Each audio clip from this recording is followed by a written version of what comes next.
Hello friends, welcome in उपल mathematics. आज हम सभी चैप्टर यानी रिवाइज करने की सीरीज शुरू कर रहे हैं। सबसे पहले चैप्टर 1 रिवाइज करेंगे, रियल नंबर। ये इसलिए रिवाइज कर रहे हैं, जब हमने यानी सारा सिलेबस तो कर लिया, अब रिवीजन की ज़रूरत है। तो जल्दी जल्दी देखना है कि चैप्टर में क्या है। 2 दिन पहले एग्ज़ाम से तो हम ये वीडियो देख सकते हैं, आपके लिए काम आएगी।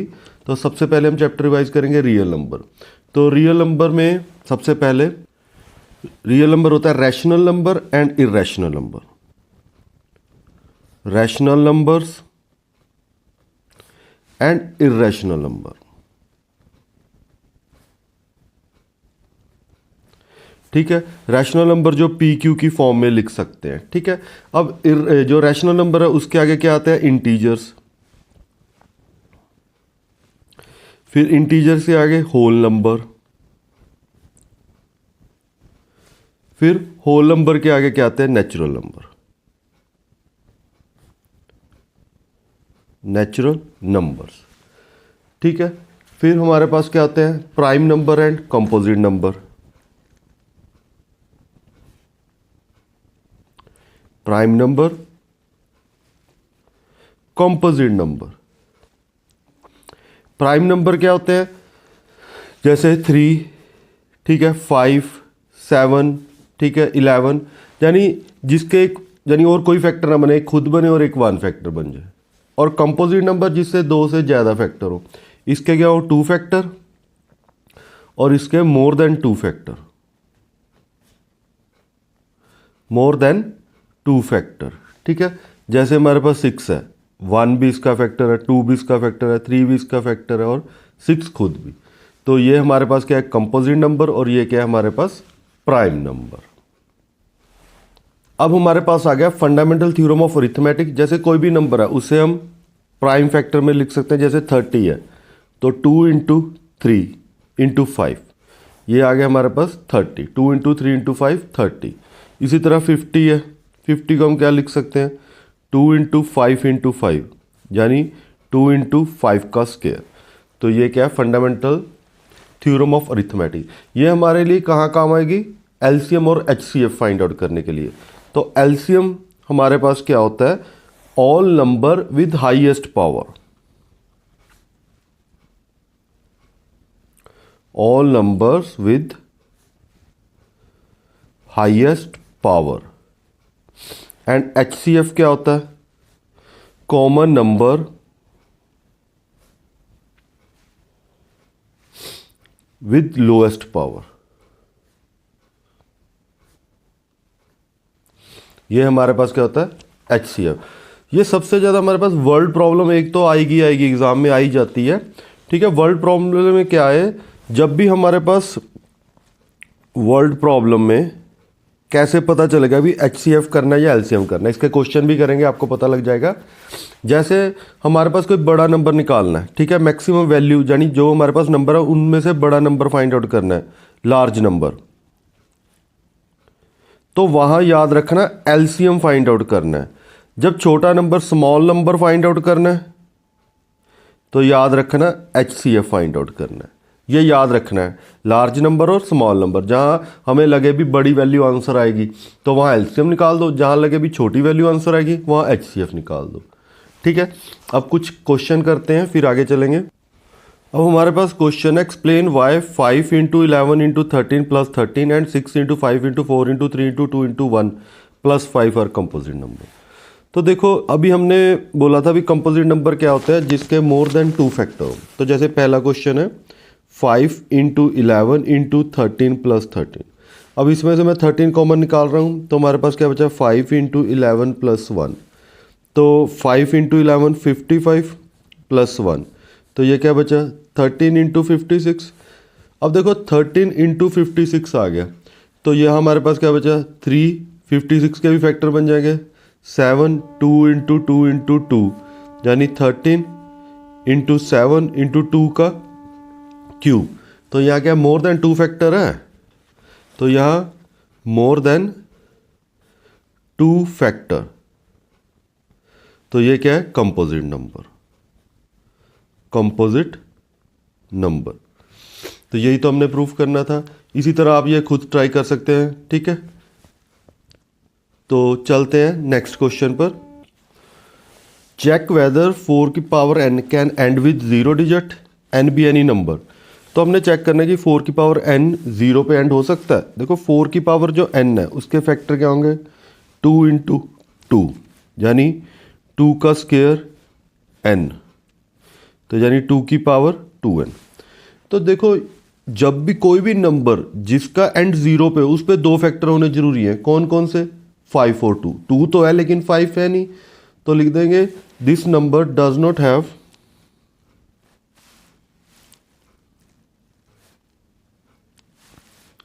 5 एज अ फैक्टर। ठीक है, तो कैन नॉट एंड विद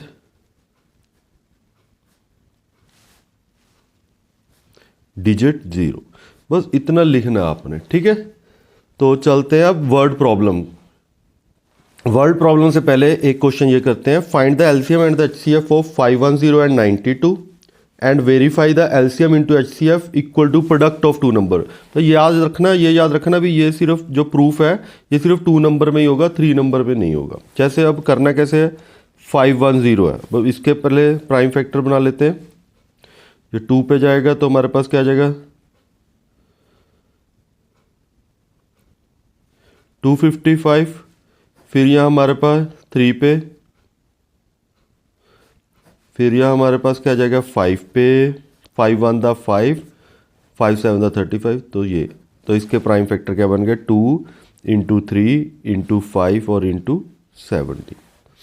अब हमारे पास नेक्स्ट क्या है, 92। तो 92 के क्या फैक्टर बनेंगे, 2 पे जाएगा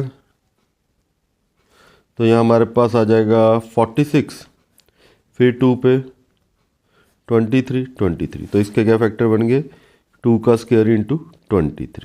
ठीक है, तो अब हमारे पास HCF क्या होता है, जो कॉमन फैक्टर है और उसकी लोएस्ट पावर। कॉमन फैक्टर तो सिर्फ 2 है, तो इसकी लोएस्ट पावर 1 है। और LCM क्या होगा, सभी नंबर और विद हाईएस्ट पावर। 2 सबसे पहले 2 स्क्वायर आएगा, फिर 3 आ जाएगा, फिर 5 आ जाएगा, फिर 17 आ जाएगा और फिर 23 आ जाएगा।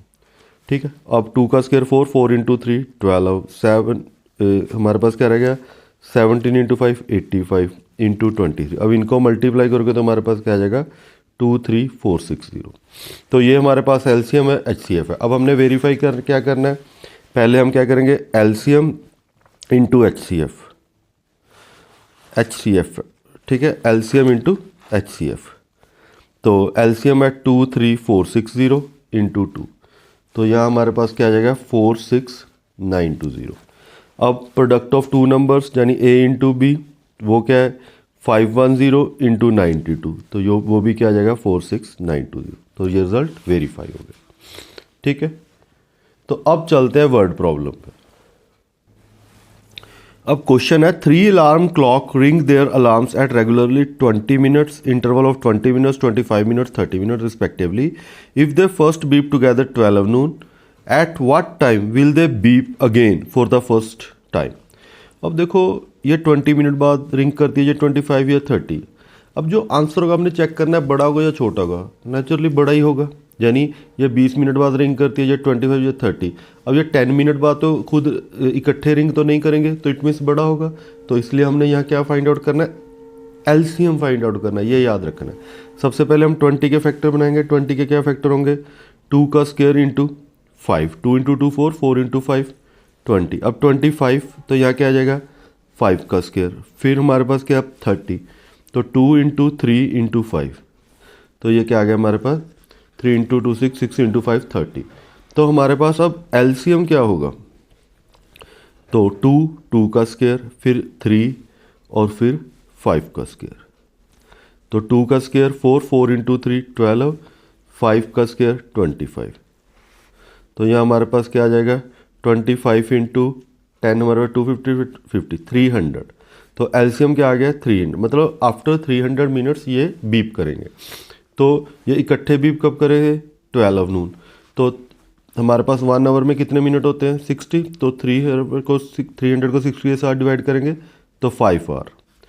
तो 12 में हम 5 ऐड कर देंगे तो हमारे पास क्या आ जाएगा 1 2 3 4 5, तो ये 5 PM को इकट्ठे बीप करेंगे, ठीक है, तीनों क्लॉक 5 PM को। ऐसे याद रखना भी जहाँ हमारे पास बड़ा नंबर हो वहाँ हमारे पास एलसीएम, जहाँ छोटा फाइंड आउट करना हो वहाँ एचसीएफ। तो एक और प्रॉब्लम करते हैं। अब नेक्स्ट हमारे पास है word problem. In a seminar the number of participate in Hindi, English and mathematics are 60, 80 and 108 respectively. Find the minimum number of room required. In each room the same number of participants are to be seated and all them being in the same subject. अब देखो हमारे पास यहाँ पहले find out करना है बड़ा answer आएगा या छोटा आंसर आएगा। तो देखो 60, 80, 108 है। अब जब हमने रूम में बिठाना है, ठीक है, तो इन्होंने क्या बोला है, find the minimum number of rooms required in each room the same number of participate. यानी हमारे कितने रूम चाहिए जो हमने ये पार्टिसिपेट है सेम सब्जेक्ट के बिठाने हैं। अब देखो एक में हम 60, 60, 60 तो बिठा नहीं सकते, 80, 80, 80, 108, 108 तो बिठा नहीं सकते। तो इट मीन्स हमने छोटा नंबर फाइंड आउट करना है। यहाँ तो लिखा भी है मिनिमम, तो हमने क्या फाइंड आउट करना है, यहाँ एचसीएफ फाइंड आउट करना है। तो 60 के प्राइम फैक्टर बनाएंगे पहले, 2 का स्क्वायर 3 इंटू 5, 2 का स्क्वायर 4, 4 इंटू 3 12, 12 इंटू 5 60। इसी तरह 84 का 2 का स्क्वायर 3 इंटू 7, तो 2 का स्क्वायर 4, 4 इंटू 3 12, 12 7 दा 84। फिर 108 के 2 का स्क्वायर और 3 का स्क्वायर। तो एचसीएफ हमारे पास क्या होगा, common factor with lowest power. तो 2 का स्क्वायर और 3, 2 का स्क्वायर 4, 4 इंटू 3 12। अब 12 हमारे पास आंसर नहीं है, इन्होंने बोला रूम कितने हैं। तो पहले कितने 60, तो 60 को 12 के साथ डिवाइड कर दो तो 5 आ जाएगा। 84 इसको 12 के साथ डिवाइड कर दो तो हमारे पास क्या आ जाएगा 7, और 108 इनको 12 के साथ डिवाइड कर दो तो हमारे पास क्या आ जाएगा 9। अब 7 + 5 + 9 तो हमारे पास क्या आ जाएगा 21। तो 21 रूम रिक्वायर्ड है इस आंसर का, ठीक है। यानी 21 रूम में हम सभी को 12 जनों को बिठाएंगे सब्जेक्ट वाइज, ठीक है। तो ये थी हमारी वर्ड प्रॉब्लम। अब नेक्स्ट चलते हैं। अब लास्ट क्वेश्चन हमारा, prove that 2 + 5√3 is irrational number. तो ऐसे हमारे पास देखो कई क्वेश्चन बन सकते हैं, जैसे सिर्फ √3, √2 ये भी पूछ सकते हैं। अब ये भी पूछ सकते हैं और ये भी पूछ सकते हैं।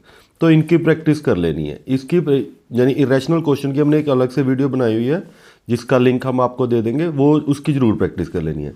लेकिन अब ये जो क्वेश्चन है इसे हमने इरेशनल प्रूफ करना है। तो हमने सबसे पहले क्या लिख देना है, let us assume that 2 + 5√3 is a rational number, ठीक है। ये जो रैशनल नंबर है, तो 2 + 5√3 को हम क्या लेट कर लेंगे p/q, where p and q are को prime.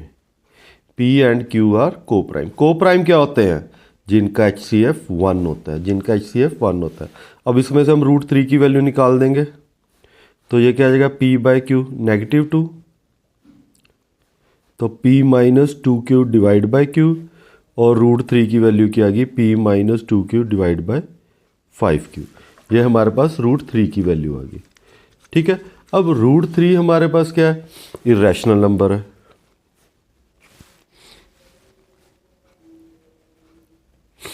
Irrational number, but p - 2q by 5q is a rational number. ये तो हमारे पास रैशनल नंबर है। Then our result is contradict with our assumption.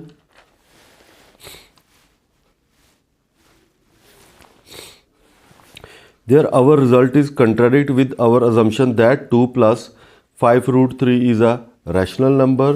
So 2 + 5√3 is an irrational number. यानी इसकी इन question की जरूर प्रैक्टिस कर लेनी है। ये इंपॉर्टेंट क्वेश्चन है, इसमें से मैक्सिमम चांस है क्वेश्चन आ जाता है। Prove that √2 is irrational number, √5 is irrational number, जैसा क्वेश्चन आ जाता है।